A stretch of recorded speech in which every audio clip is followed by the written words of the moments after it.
Okay, welcome back in. Taking a look today at the New Orleans Saints. They would finish, as you can see on your screen. I managed to get everything in one shot so they shouldn't have to scroll up and down as often. They would finish fourth in the NFC North, just barely below the Panthers in the standings, with a 5-12 record. So what I'll do is I'll take a look at the team stats first, then I'll take a look at the individual player stats, and then basically just do my review for this past season. So we'll take a look at their full schedule. So they would start the season off on a very high note, winning their first two games against the Panthers and the Cowboys, respectively. And then unfortunately, they went to lose 7 straight games, dropping to 2-7. By the time they got to week 10, they were 2-7. Like I previously said, they would win out their final two games before their bye week, finishing with a 4-7 record at that point. And a lot of people thought, okay, this could be the chance to turn things around, considering that even though they were 4-7, they at that point in the season they weren't totally out of the playoff mix. After their bye week, they would go on to lose to the Rams. They would defeat the Giants, and then unfortunately they would lose out the remaining four games of the schedule. So they would finish with a 5-12 record. So a very disappointing season, to say the least, for the New Orleans Saints. And as you can see, there's the standings in the NFC South. Again, they just narrowly missed out in third place with the Panthers.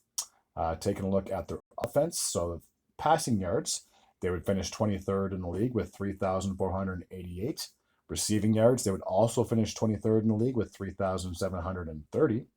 First downs, they were 29th in the league, not that great. They were 76 first downs overall. Rushing yards, at least they were just above halfway, or just above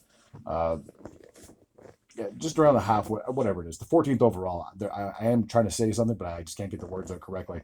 They would finish with 1,954 yards and points.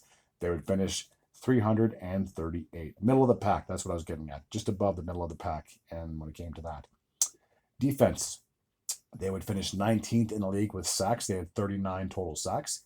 Interceptions, they would finish 11th in the league with 14. Forced fumbles, they would finish 12th in the league. They finished 23rd in the league with 12 fumbles and tackles. At least they finished in the top five category in one particular stat. They had 690 total tackles. Special teams, field goals, they were 20th in the league. They had 27 field goals made. They were 10th overall in field goal percentage with 87.1%. So unfortunately, they did miss a few field goals. And extra points, they would finish 22nd in the league with 31 extra points made, and their extra points percentage would be 93.9. So unfortunately, they did miss a few PATs. Now take a look at the individual players' stats. So Derek Carr was the main guy under center. Unfortunately, he would get hurt in the season, so he wasn't able to finish out the rest of the year.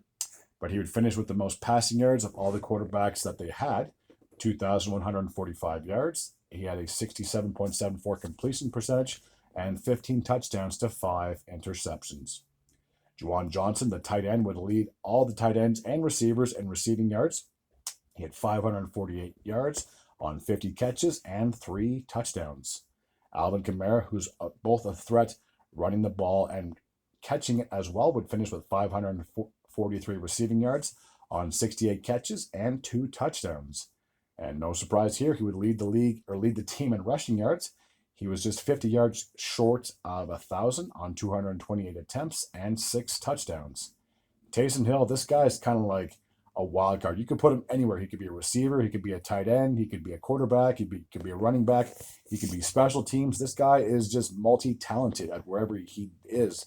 And he's been around the team and the league for a few years now. So he would finish with 39 rushing attempts on 278 yards. And he got 6 touchdowns for his troubles. So not too bad for a guy, like you said, who doesn't really have one solid position. On the defensive side of things, Brian Bresee would finish with 7.5 sacks, 17 total tackles, 1 forced fumble. Demario Davis, the outside linebacker, would finish with 69 tackles of his own. He had 2 sacks and 1 interception. There you go. Tyrann Mathieu, this guy's been around the block. He would finish the year with 3 interceptions, 47 tackles, 2 forced fumbles, and 7 pass deflections. On the special team side of things, Blake Group, I believe, the kicker, would finish with 27 field goals on 31 attempts. He had an 87.1 field goal percentage. And on the other side of the ball, the punter, Matthew Hayball, would finish with 3,303 yards on 75 punts, averaging about 44 yards a kick. So, again, a very disappointing season for the Saints, considering that 2 years ago when they signed Derek Carr, after he was cut by the Raiders, they had playoff aspirations, and they wanted to be a threat in not only the NFC South, but the NFC in general. And 2 straight seasons where they finished below 500. And obviously, whatever expectations they had 2 years ago, they haven't even come close to meeting it. Like I said, missing the playoffs out in the last 2 years. A very strange year, if I'm going to be honest with you. Coming into this season, I guess you could have said that Tampa could have or should have been the favorite for the NFC South, but realistically, anybody could have won the NFC South. The Falcons came close, and I mean, hell, the Panthers, if they started the season off stronger than they did, or strong in general, they could have been a threat. And the same thing for the Saints. I mean, they had a good start, 2-0, losing 7 straight games. That just killed their season right there. So it's too bad, because if they, after their 7-game losing streak, if they had won out the remaining schedule, they could have finished as a wild card team, or they could have won the NFC South. But unfortunately, they weren't able to do much of anything at all. So going into next year, man, unless they make some crazy moves in the offseason, or they get a lot of guys unless they can sign some people or make some trades or do something decent in this year's draft, I don't know what to expect with the Saints. I mean, you're going into year 3 with Derek Carr as your quarterback.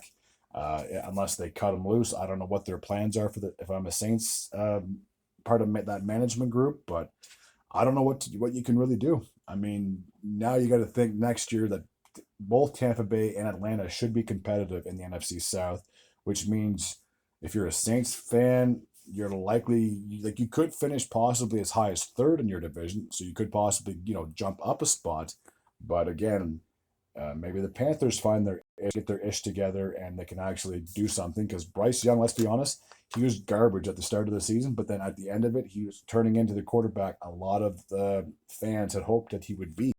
So if Carolina can improve, then maybe the Saints stay at the NFC South division. But I don't see a scenario where they finish number 1 or number 2, like I said, because the Buccaneers, how talented they are, and how Atlanta is starting to, finally come around, and they're no longer going to be the laughingstock of the league that they used to be. They could be very well competitive again next year. Again, if I had to make my prediction in January for next year, I don't think the Saints make the playoffs, but I could easily get all my predictions wrong. And who knows, maybe the Saints just pull a rabbit out of their hat and get the NFC South crown next year. But if I was a betting man, I wouldn't bet on that.